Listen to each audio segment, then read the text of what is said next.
नमस्कार दोस्तों, मालवा का किसान चैनल में आपका हार्दिक स्वागत है। ये जो मोबाइल की स्क्रीन पर आपको सोयाबीन की फसल दिखाई दे रही है, ये JS 2172 सोयाबीन है और ये सोयाबीन आज 27 दिन की अवस्था में है। यहाँ हम बात करें बीज दर की तो 16 किलो पर बीघा के हिसाब से यहाँ पर बीज दर रही है।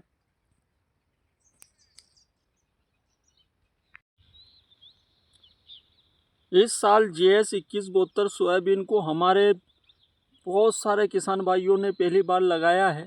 उसकी वजह से हुआ यह है कि बहुत सारे किसान भाइयों से बीज दर में थोड़ी सी चूक हो गई है। कहीं पर इसकी जो बीज दर है बहुत ज़्यादा हो गई है और कहीं पर इसकी जो बीज दर है कम रह गई है। हालांकि कहीं कहीं पर जो कुछ बुआई के समय ही समस्या आई थी तो वहाँ पर भी बीज दर कम हो गई है, सोयाबीन छिद्दी हो गई है।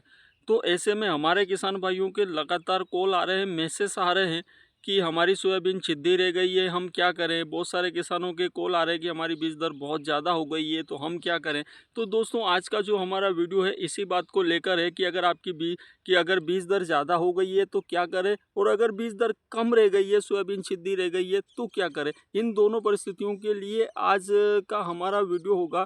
तो जो किसान भाई पहली बार हमारे चैनल पर आए हैं वो पहले हमारे चैनल को सब्सक्राइब कर दीजिए, ताकि हमारे चैनल का जो नोटिफिकेशन है वो आपको मिलता रहे और हमारे इसी प्रकार से जानकारियों के हमारे वीडियो आपको आगे भी मिलते रहे। तो करते हैं दोस्तों आज के वीडियो की शुरुआत। सबसे पहले चर्चा करते हैं दोस्तों कि अगर हमारी बीज दर कम रह गई है या हमारी जो ये JS 2172 वेराइटी है ये अगर छिद्दी रह गई है तो क्या करें। तो दोस्तों, सबसे पहले तो हम इस चीज़ को समझते हैं कि ये जो JS 2172 वेराइटी है इसमें ब्रांचें निकलती है, इसमें अच्छा खासा फुटाव आता है और ये अच्छी खासी हाइट लेती है। अब अगर आपकी जो सोयाबीन आपने अगर 9 इंच पे लगाई है, 10 इंच पे लगाई है, 12 इंच पे लगाई है और वहाँ पर अगर आपके जो पौधे हैं अगर एक एक बेद की गैप में भी हैं, मतलब कि 6 से 8 इंच की गैप में भी अगर हैं, तो ये वेराइटी उसको कवर कर लेगी। और अगर पौधे से पौधे की दूरी अगर कहीं पर भी अगर 18 इंच से 18 इंच अगर मिल रही है तो 18 इंच तक ये कवर कर लेगी। तो दोस्तों, अगर थोड़ी बहुत अगर छिद्दी रह भी गई है तो वहाँ इतने ज़्यादा परेशान होने की ज़रूरत नहीं है, क्योंकि वहाँ पर ये अच्छा खासा फैलाव कर लेगी और अच्छी ब्रांचें करेगी और वहाँ पर आपको अच्छा इस वैरायटी में अच्छा फल मिलेगा। अब अगर फिर भी अगर हमारी अगर वैरायटी अगर छिद्दी है तो ऐसी स्थिति में क्या करें। तो दोस्तों, अगर हम चाहें तो पहले स्प्रे में NPK 19-19 का उपयोग कर सकते हैं। तो NPK 19-19 हमारी फसल को थोड़ा सा बूस्ट कर देगा, जिसकी वजह से इसमें कहीं ना कहीं जो ब्रांचें हैं, कहीं शाखाएं हैं और ये थोड़ी सी ग्रो कर लेगी। और अगर ज़्यादा ही छिद्दी है तो ऐसी स्थिति में हम जो कृषि रसायन का जो पोषक सुपर टॉनिक आता है हम उसका उपयोग कर सकते हैं।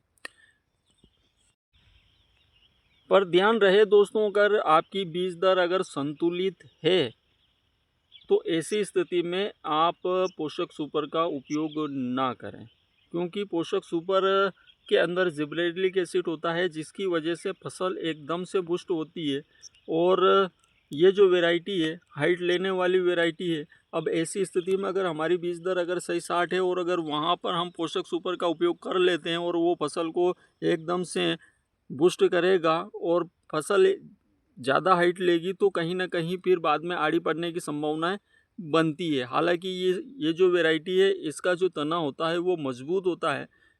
संतुलित बीज दर पर ये चाहे हाइट ज़्यादा ले लो लेकिन ये आड़ी नहीं गिरती है। लेकिन फिर भी अगर हमारी बीज दर अगर ज़्यादा है या कुछ संतुलित है और ऐसी स्थिति में अगर हम उसका पोषक सुपर का उपयोग करते हैं तो कहीं ना कहीं ऐसा ना हो कि बाद में हमें फल भी कम मिले और हमारी सोयाबीन आड़ी पड़ जाए। तो अगर बीज दर हमारी सही साठ है, संतुलित है और तो दोस्तों, यहाँ पर जहाँ सोयाबीन छिद्दी रह गई है वहाँ पर हम या तो NPK 19-19 ले सकते हैं या फिर पोषक सुपर का उपयोग कर सकते हैं। दोनों में से किसी एक का हम उपयोग कर सकते हैं पहले स्प्रे में। और ये इनका उपयोग करना है हमें फूल आने से पहले फूल आने से जो फूलों की अवस्था शुरू होती है उससे 8 से 10 दिन पहले, 8 दिन पहले तो कम से कम करना ही है। फूलों की अवस्था में इन चीज़ों का उपयोग ना करें, चाहे NPK 19-19 हो या किसी भी प्रकार का कोई सा भी टॉनिक हो, हम फूलों की अवस्था में इनका उपयोग ना करें।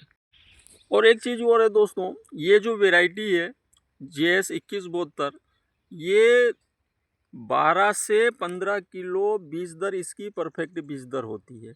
अब ये जो यहाँ आप देख रहे हैं स्थिति, ये 27 दिन की अवस्था में है और यहाँ 16 किलो पर बीघा के हिसाब से बीज गिरा है। अभी की स्थिति में ये हालत है और अभी ये अच्छी खासी हाइट लेना है, तो कहीं ना कहीं थोड़ा सा इसमें बीज दर ज़्यादा का इशू मेरे को अभी से लगने लगा है। तो दोस्तों, इसकी जो संतुलित बीज दर होती है वो 15 किलो पर बीघा के हिसाब से होती है। अब हालांकि अगर 12 से 15 के बीच में भी अगर बीज दर हैं तो वो भी एक संतुलित बीज दर मानी जाएगी, वहाँ पर भी ये आपको अच्छा खासा उत्पादन निकाल कर देगी। अब बात करते हैं कि अगर हमारी बीज दर अगर ज़्यादा हो गई है, देखिए बहुत सारे किसान भाइयों ने 25-25 किलो बीघा के हिसाब से भी इसकी बीज दर करी है। अगर एकड़ की बात करें तो एकड़ में 45 से 50 किलो पर एकड़ के हिसाब से बीज भी इसका डाला है। तो ऐसी स्थिति में दोस्तों, बाद में अगर आपके खेत में अगर पोषक तत्व भरपूर है, अच्छे खासे हैं, तो इसमें बाद में आड़ी पड़ने का इशू आएगा। आड़ी कहीं ना कहीं ऐसा ना हो कि आपकी जो सोयाबीन है वो बाद में आड़ी पड़ जाए या इसमें फल कम आए। तो ऐसी स्थिति से निपटने के लिए हमें शुरू से ही ध्यान रखना होगा दोस्तों कि हमें किसी भी प्रकार से खड़ी फसल में जहाँ पर बीज दर ज़्यादा हो गई है दोस्तों, वहाँ के लिए है ये कि हमें खड़ी फसल में यूरिया नहीं देना है, मतलब कि नाइट्रोजन का उपयोग नहीं करना है। और अगर हमारी सोयाबीन को अगर थोड़ा बहुत झटका खरपतवार नाशक से लग गया है तो ऐसी स्थिति में भी हमें नाइट्रोजन का उपयोग नहीं करना है, मतलब कि हमें NPK 19-19 का भी उपयोग नहीं करना है। अगर हमें चाहें तो इसको जो सूक्ष्म पोषक तत्व है वो दे सकते हैं, लेकिन जो नाइट्रोजन है उसका हमें उपयोग नहीं करना है फिर, ताकि कि हमारी जो सोयाबीन है वो हाइट ना ले। और उसके अलावा दोस्तों, जब फूलों की अवस्था शुरू हो उससे पहले अगर ज़रूरत से ज़्यादा बीज दर हो गई है तो वहाँ पर हम PGR का उपयोग कर सकते हैं, जो कि हमारे जो पौधों की जो हाइट है उसको कंट्रोल करेंगे। लेकिन दोस्तों, PGR की एक विशेषता होती है कि अगर हम इसे फूल की अवस्था में देंगे या फल की अवस्था में देंगे तो वहाँ पर जो उसमें फूल आए हुए हों तो वो अपनी उस कार्य को, जो फूलों की जो अवस्था होती है, फूलों का जो कार्य उसका चल रहा होता है, उसको वो वहीं पर रोक देता है और वो कहीं ना कहीं वो हाइट को कंट्रोल करने में लग जाता है, तो इसकी ग्रोथ को कंट्रोल करने में लग जाता है। तो ऐसी स्थिति में फूल ड्रॉप होने की समस्याएं आती है। तो ऐसा ना हो कि PGR के उपयोग से जो हमारी फसल के जो फूल है वो ड्रॉप हो जाए। तो हमें इस चीज़ का ध्यान रखना है कि जो अगर हम सोयाबीन की फसल में अगर PGR का उपयोग करें तो फूल आने से पहले, चाहे वो कोई सी भी वैरायटी हो, अगर यहाँ बात करें JS 2172 सोयाबीन की, तो JS 2172 सोयाबीन में जो फूल है वो 36 से 40 दिन के बीच में इसमें फूल आएंगे। तो हमें PGR का उपयोग 36 दिन से पहले कर लेना है। बात करें तो 30 से 36 दिन के बीच में हमें PGR का उपयोग कर लेना है, या 40 दिन से पहले किसी भी कंडीशन में हमें इक्का दुक्का फूल दिखे अगर वहाँ भी अगर हम उपयोग करेंगे तो ऐसा होगा कि फूल आना बंद हो जाएंगे। 8 दिन बाद फूल आएंगे, लेकिन बाद में फूल आ जाएंगे, लेकिन फिर उसके बाद 40 दिन के बाद आप किसी भी कंडीशन में PGR का उपयोग ना करें। और अगर संभव हो सके तो आप 36 दिन के बाद ही PGR का उपयोग ना करें, क्योंकि 36 दिन की अवस्था में इसमें फूल आना स्टार्ट हो जाते हैं। उसके अलावा दोस्तों, जहाँ पर बीज दर ज़्यादा हो गई है वहाँ पर हमें किसी भी प्रकार के टॉनिकों का उपयोग नहीं करना है।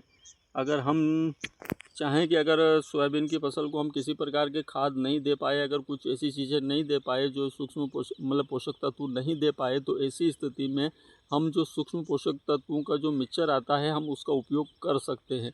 या फिर फूलों की अवस्था में हम NPK 52-34 का उपयोग कर सकते हैं, जो कि हमारी फसल में फूलों को बढ़ाने का कार्य भी करेगा और साथ में हमारी फसल को पोषक तत्व भी मिल जाएंगे। तो ज़्यादा बीज दर होने पर शुरू से अगर हम सावधानी रखें तो बिना पीजीआर का उपयोग करे भी हम हमारी सोयाबीन की हाइट को कंट्रोल कर सकते हैं।